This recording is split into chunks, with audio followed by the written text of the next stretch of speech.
আসসালামু আলাইকুম। আপনারা দেখছে আবু হুজাইফা দি ইসলামিক চ্যানেল।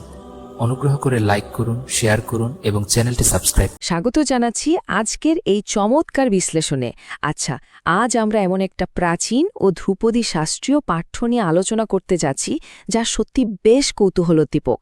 আমাদের আজকের মূল ফোকাস হল সহিহা আল বুখারীর ৪৪ নম্বর হাদিস। এই উৎস পাঠ্যটি মূলত মানুষের বিশ্বাসের যান্ত্রিক কাঠামো, মানে আমাদের ভেতরের বিশ্বাসটি কিভাবে কাজ করে সেটা নিয়ে দারুণ কিছু কথা বলে। চলুন আর দেরি না করে সরাসরি মূল আলোচনায় ঢুকে পড়ি। শুরুতেই একটা দারুণ দার্শনিক প্রশ্ন দিয়ে ভাবা যাক। বিশ্বাস বা ঈমান জিনিসটা কি একদম স্থির? মানে এটা কি এমন কোনো অবস্থা যা একবার অর্জিত হলে আর কখনো বদলায় না, নাকি এটা একটা গতিশীল ব্যাপার যার ক্রমাগত হ্রাস বৃদ্ধি ঘটে? ঠিক এই প্রশ্নটাই কিন্তু আজকের এই পাঠ্যের একদম মূল ভিত্তি। মানুষের মনস্তত্ত্ব আর এই পরিবর্তনশীল বিশ্বাসের ধরনটাকে পাঠ্যটি যেভাবে ব্যাখ্যা করেছে সেটা আসলেই অবাক করার মতো। মূল উৎসটা চোখের সামনে থাকাটা কিন্তু যে কোনো বস্তুনিষ্ঠ বিশ্লেষণের জন্যে খুব জরুরি। আনাস রাদিয়াল্লাহু আনহু থেকে বর্ণিত এই হাদিসটি শুধু একটা সাধারণ টেক্সট নয়, বরং এটি একটি অত্যন্ত গুরুত্বপূর্ণ ধ্রুপদী ধর্মতাত্ত্বিক দলিল। এখানেই সেই গভীর ধারণার বিস্তারিত বিবরণ দেয়া আছে। চলুন একটু গভীরে গিয়ে দেখি এই পাঠ্যের মূল কাঠামোটা আসলে কিভাবে সাজানো হয়েছে। প্রথমেই চলে আসছি আমাদের পর্ব ১-এ, বিশ্বাসের প্রকৃতি। এই অধ্যায়ের একেবারে কোর থিসিস বা মূল কথাটা হল, বিশ্বাস কোনো স্থায়ী সমতল ভূমির মতো নয়। ব্যাপারটা এমন নয় যে একবার একটা লেভেলে পৌঁছে গেলে সেটা ওখানেই আটকে থাকবে, বরং পাঠ্যটি একদম স্পষ্টভাবে জানাচ্ছে যে ঈমান বা বিশ্বাসের হ্রাস বৃদ্ধি আছে, এটা বাড়ে আবার কমেও। এখন প্রশ্ন হল, এই দাবির ভিত্তি কী? পাঠ্যটি কিন্তু হাওয়ার ওপর কথা বলছে না। এই ধারণাটিকে শক্তভাবে দাঁড় করানোর জন্য সরাসরি ৩টি ভিন্ন ভিন্ন কোরআনের আয়াতের রেফারেন্স টানা হয়েছে। যেমন ধরুন, সূরা কাহাফে বলা হচ্ছে, আমি তাদের হেদায়েত বাড়িয়ে দিয়েছিলাম। আবার সূরা মুদ্দাসসিরে একেবারে স্পষ্ট করেই বলা আছে যাতে মুমিনদের ঈমান আরও বেড়ে যায়। এরপর আসছে সূরা আল মাইদার সেই বিখ্যাত আয়াত, আজ আমি তোমাদের জন্য তোমাদের দিনকে পরিপূর্ণ করে দিলাম। মানে হল, ধর্মকে পরিপূর্ণ করার এই যে ধারণা, সেটাকেও এখানে প্রমাণ হিসেবে ব্যবহার করা হয়েছে। পাঠ্যটি তার মূল দাবিকে প্রতিষ্ঠিত করতে ঠিক কতটা সুনির্দিষ্ট শাস্ত্রীয় প্রমাণের ওপর নির্ভর করেছে সেটা সত্যি লক্ষ্য করার মতো। আমাদের এবারের বিষয় পর্ব ২, পূর্ণতা এবং অপূর্ণতা। এখানে এসে পাঠ্যটি বেশ চমৎকার একটা যুক্তির অবতারণা করেছে। ওই যে সূরা আল মায়েদার কথা বলছিলাম, সেই আয়াতের সূত্র ধরেই বলা হচ্ছে, কোনো পূর্ণ জিনিস থেকে সামান্য কিছুও যদি বাদ দেয়া হয় তাহলে কিন্তু সেটার পূর্ণ থাকে না। লজিকটা খুব সিম্পল, তাই না?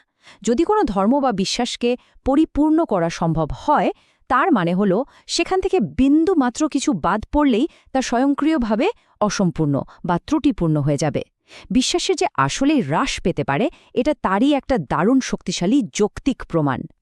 এবার আমরা দেখব পর্ব ৩, অন্তরের বিশ্বাসের ওজন পরিমাপ।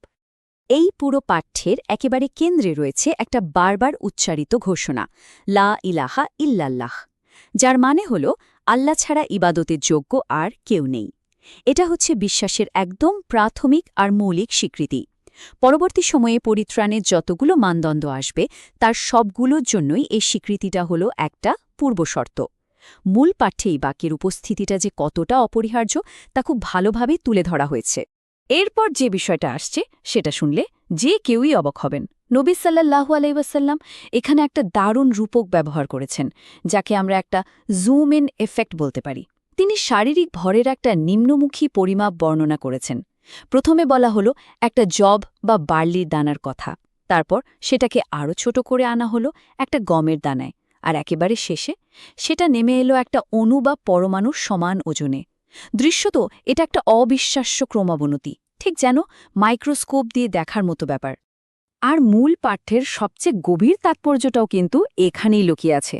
পাঠ্য অনুযায়ী যে ব্যক্তি ওই মৌলিক বিশ্বাসটি উচ্চারণ করবে, তার অন্তরে যদি মাত্র একটা অনুপরিমাণও নেকি বা বিশ্বাস থাকে, তবুও তাকে জাহান্নাম থেকে বের করা হবে।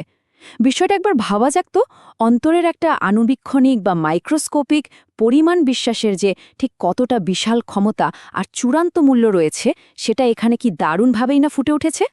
চলে এলাম আমাদের শেষ অংশে, পর্ব ৪, পুণ্য বনাম ইমান।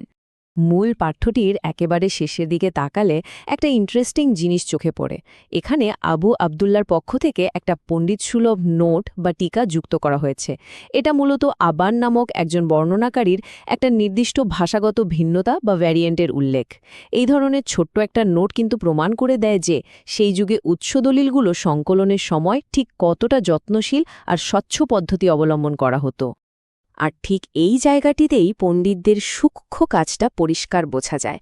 নোটটিতে বলা হয়েছে যে আবান তার বর্ণনায় নেকি বা খায়র শব্দের জায়গায় ঈমান শব্দটি বর্ণনা করেছেন, অর্থাৎ অন্তরে অনুপরিমাণ পুণ্য থাকার বদলে তিনি অনুপরিমাণ ঈমান বা বিশ্বাস থাকার কথা বলেছেন। মাত্র একটা শব্দের ভিন্নতা, অথচ সেটাকেও সংরক্ষণ করা হয়েছে। এটা প্রমাণ করে যে সে সময় হাদিস সংকলনের কাজটা কতটা সুনির্দিষ্ট আর নির্ভুল ছিল। সামান্যতম ভাষাগত পরিবর্তনকেও তারা বিন্দু পরিমাণ ছাড় না দিয়ে অত্যন্ত সতর্কতার সাথে নথিবদ্ধ করে গেছেন। বিশ্লেষণের একেবারে শেষে এসে গভীরভাবে ভাবার মতো একটা প্রশ্ন কিন্তু থেকেই যায়। একটা অনুপরিমাণ পুণ্য বা বিশ্বাসও যদি কারো অনন্ত ভাগ্যকে বদলে দিতে পারে, তাকে জাহান্নাম থেকে মুক্তির পথ দেখাতে পারে, তবে মানুষের মনের ভেতরে লুকিয়ে থাকা একটা অতি ক্ষুদ্র নীরব চিন্তার আসল মূল্য আসলে কতটুকু?